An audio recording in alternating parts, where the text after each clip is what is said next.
He keeps his hands in his pockets, muffling any sound his coins make. He's poor when it comes to those kinds of people, see. 2 meters in front of him, there's this bum. Stained by the newspaper ink smudges on which it sits, this bum belongs to a human being.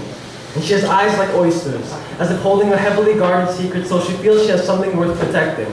But he sees her as typical scenery. Dirty, newspaper, a facade of a smile. As if in deep thought, he walks on, closes his eyes, takes a deep breath, and she says, "Hey, why don't you give a pause?" Backstory. Damn about me. At a husband's seat, she was dressed in the finest clothing, whites as pearly as her picket fence. Her personality was as colorful as a custom coat. He always gave her things she didn't need given. She gave him things he begged for. "You treat me like meat," she cried that day. That sunny Sunday morning, she left. She ran like an emotional nose, annoyed and in slow motion, with no care, searching for the middle of nowhere.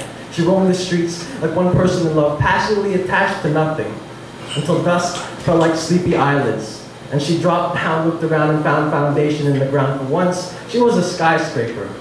But she sprawled herself out like a dead bird, jealous of the stars, mumbling, "Why, God, why can't that be me?" But from a pedestrian penthouse, she's comfortable, shivering, newspapers, plastic bags, and whenever urban tumbleweed collaborated to make a quaint little quilt, she had this quiet something only narration could notice. Her full red lips blew breath like a chimney, like a smoke signal, like prayers to a man upstairs that left her in the dark that sunny Sunday morning, that night when her mister wasn't all that bright.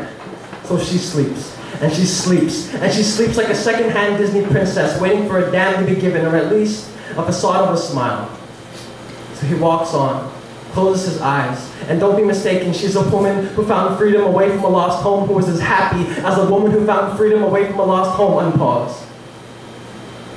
An old lady, some of that there spare change, son. I've been running on empty. And he blinks, and returns to reality, and it's just like he left it, except hands, pockets. His pockets coldly clutch his hand. Come on, how about it?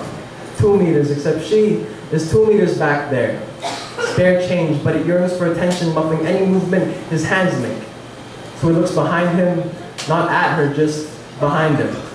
Looks in front of him, inhales a prayer, and walks on like a backstory. And she, little Miss She has a pearl of a story to tell.